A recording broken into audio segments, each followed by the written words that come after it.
On this episode, I'm discussing a slightly different topic to normal, and that is dental disease in rabbits and other rodents. I'm also going through a few changes that are going to be happening with this podcast, but before I get into all of that, here's the intro.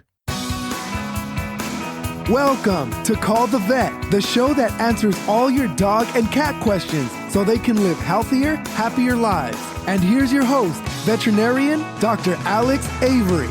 Hi and welcome to the 32nd episode of the Call the Vet show. I'm your host, Dr. Alex Avery, and if we've not met before, I'm the vet behind ourpetshealth.com, where my aim is to bring you pet health information designed to help you and your pet live healthier, happier lives. And on this podcast, I answer any questions that you have about how to look after your pet, how to keep them healthy, how to prevent disease, and also if they are unwell or if they are injured, what some of the things are that you need to think about when it comes to investigating and treating them to the best of your ability. So I'm really grateful that you're here with me, spending your time. I know there's lots of other things that you could be doing and listening to, so I really appreciate you spending your time with me. And if you do enjoy the show, then make sure that you subscribe so that you don't miss out on my future episodes, because I've got loads more valuable questions and information lined up in the coming weeks and months. And before I get into today's question, I just wanted to kind of let you know about the changes that are going to happen with this podcast. So I've had some kind of feedback and listened to what you guys have been kind of thinking about the show and been letting me know, and I've decided to kind of cut it down just to each episode is going to just cover one question, and hopefully that will allow you to kind of pick and choose the episodes that are relevant to you, and still be able to kind of binge listen to a few and catch up on a lot without it taking too much of your time. Because I certainly find it when I'm listening to podcasts, I do tend to choose the shorter podcasts because I just don't have time to listen to hours and hours of audio content. So I hope you like the change. Let me know what you think of the shorter episodes. You can kind of leave me a comment in the show notes, and that'll be kind of linked in the description to every podcast. You can also leave me your views on callthevet.org, or I'm on Twitter at ourpetshealth, Instagram at ourpetshealth, Facebook at ourpetshealth TV. So whatever social channels there are and that you're on, then make sure you follow me for starters, because you'll often hear the kind of the latest news on the social channels and links and alerts as to new content and that kind of thing. But also leave me your thoughts. I'd love to see you over there. Say hello and let me know what you think about these shorter episodes. If it's something that you enjoy, I'll keep going. If you'd rather go back to the longer ones where I'm answering kind of 3 questions or so at one sitting, then equally let me know. I'd really love to hear your thoughts, because this podcast is for you. I want to provide the most value that I can to you, give you the information that you need. One thing I would say is, even if you don't think a topic is particularly relevant to you, then there's a lot of lessons that we can learn from different diseases, from different conditions, different preventative strategies that you can take and implement in your own pet specific case. Also, it will give you kind of an early warning, if you like, of the things that could happen to your pet, and allow you to pick up the fact that they're not well earlier. So yeah, definitely don't consider tuning into every episode, obviously, but yeah, picking and choosing which ones are relevant to you is also that other option. So that's it from me with the intro. Let's get into today's question. Get your questions answered at callthevet.org.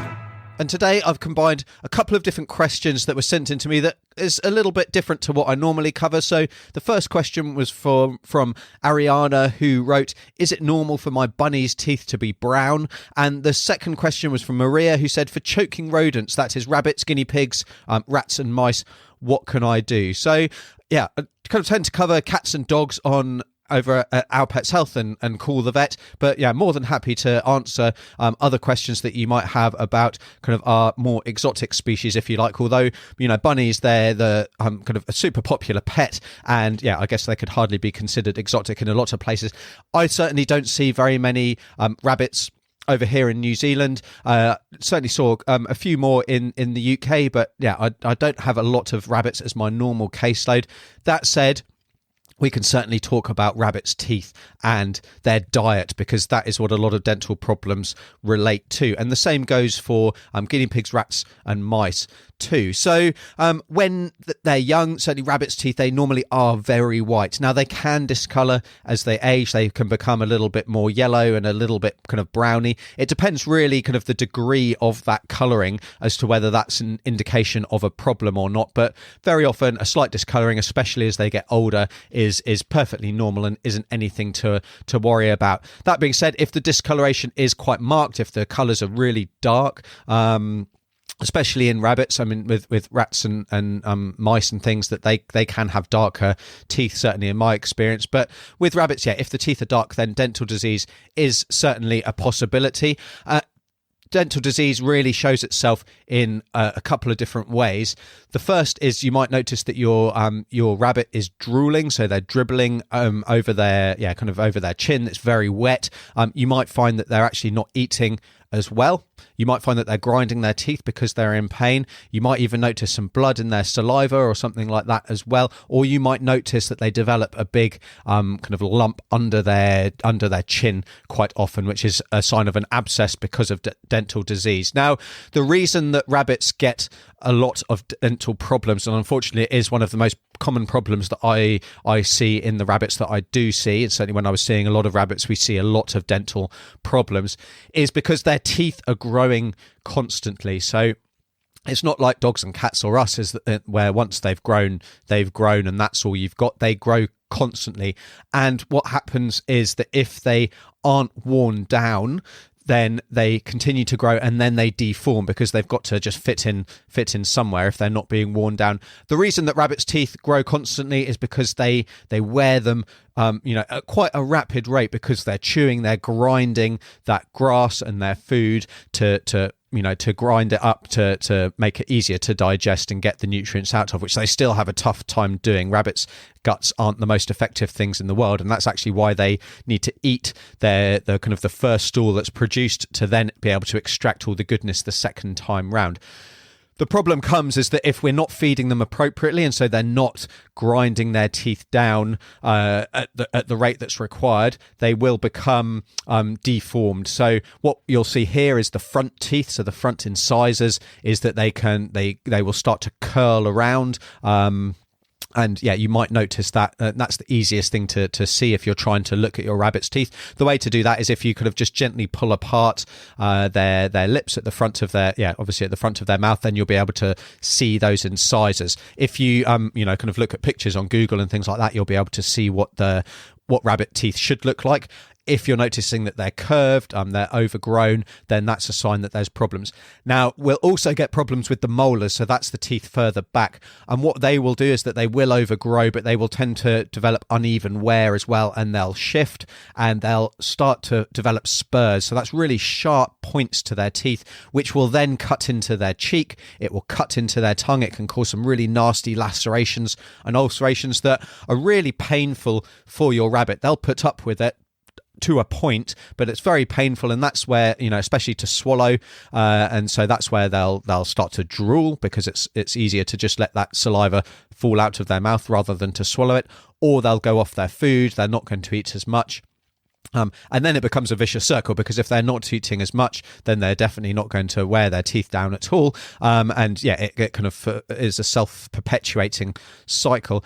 Now, the other issue, so even if you then sort out the teeth and kind of correct all those problems and start feeding an appropriate diet, is that rabbits are often not fed enough calcium. Now, we don't want to feed them too much, because that can cause problems as well if we have too much calcium in their diet with bladder stones and that kind of thing. But very often their diet is actually too low in calcium, and that causes poor calcification of the teeth and also of the skull, which then means that not only do the teeth kind of deform, they also, the tooth sockets aren't holding them in place appropriately, and so that they can shift, and that then means that they wear inappropriately, so they don't wear completely, and then we get these spurs and things like that forming. So it's actually really difficult to see the back of a rabbit's teeth back of a rabbit's mouth while they're awake. And while there are ways that as vets we can try and do that, we use a speculum, so what we would normally use to look in a pet's ears, maybe a dog's or cat's ears.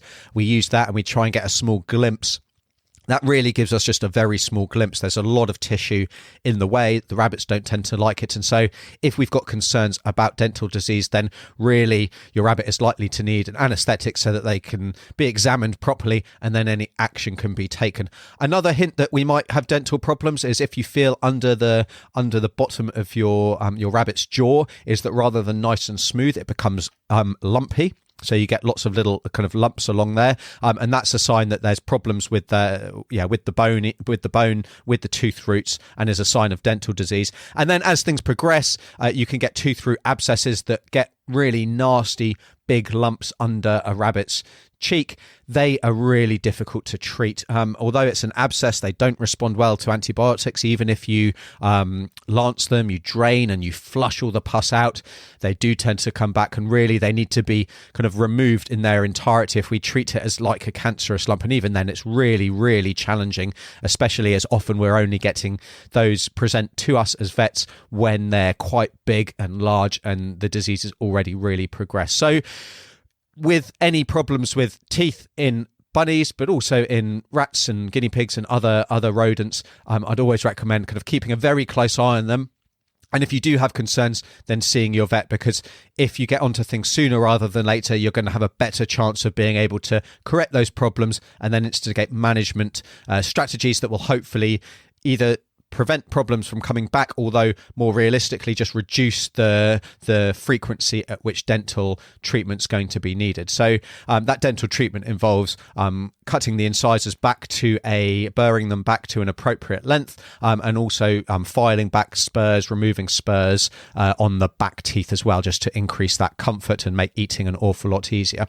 Now, clearly, we want to prevent this from being a problem if at all possible, and this is where diet comes in. So all too often we're feeding an inappropriate diet to our rabbits. We're giving a kind of a muesli mix of rabbit feed. We're giving lots of fruit and high sugar things that your rabbits will love, but they're going to selectively feed the high kind of energy fatty things and actually leave the things that are high in fiber that need a lot of work to eat. And so if they're avoiding those things, then your rabbit's not going to be grinding their teeth. They're not going to be, really spending that time and wearing those teeth down appropriately. So when we're feeding rabbits, we think of a diet pyramid.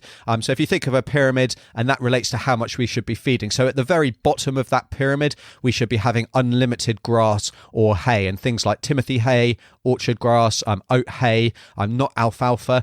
That should be there in an unlimited supply and should make up probably about 80% of your rabbit's diet. So a typical rabbit should probably need to eat about a cat's litter tray worth of hay every day. So it's a lot, but you can imagine that they're then spending an awful lot of time grinding that up and wearing their teeth in the process. So if we move up in the pyramid, we're talking about fresh greens. So that is just a daily variety of things like dandelions, nettles, chickweed, and then you can have bok choy, broccoli, cabbage. So our leafy greens. Now that should probably make up about 12% of your rabbit's daily diet. So it's an awful lot less, as you can see. Now, less still, we want a limited quality of high quality pellets. So they should make up about 6% of your rabbit's diet. And these figures are, give or take a little bit, but it just gives an indication of the amounts that need to be fed. All too often we're giving far too much kind of commercial rabbit food and really not enough high quality hay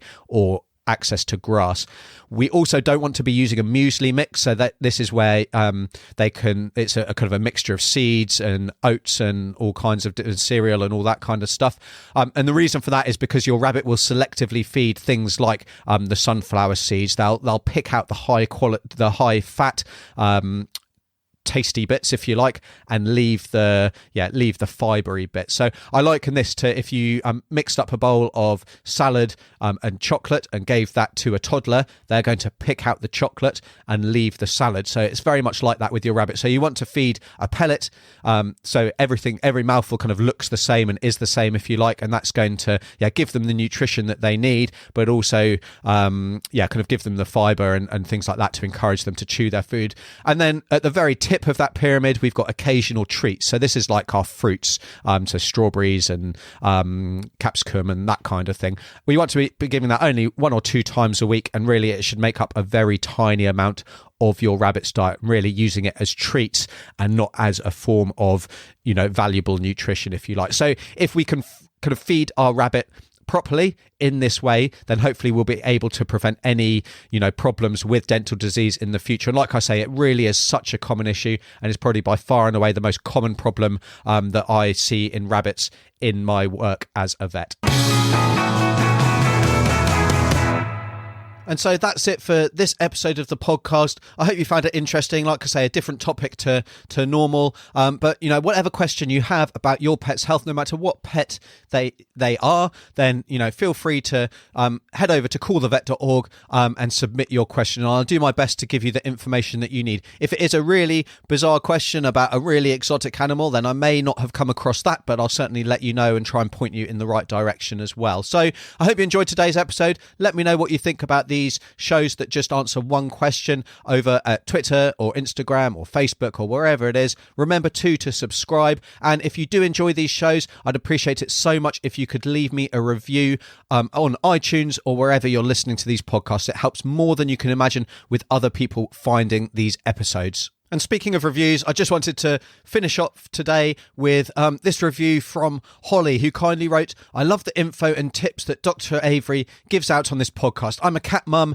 and I'm working on increasing my knowledge so that I can help my little fur babies live long, happy lives. This podcast really helps. If you're on Instagram, I highly recommend following Dr. Avery over at Our Pets Health." So thanks very much for those kind words, Holly. Definitely check out my Instagram if you're on that platform, and wherever you are, you'll probably find me at Our Pets Health is generally where I am. Thanks to Holly for that review. And until next time, I'm Dr. Alex. This is Call the Vet. Take care. You've been listening to Call the Vet. Be sure to rate, review, subscribe, and we'll see you on the next episode of the show that answers all of your pet questions.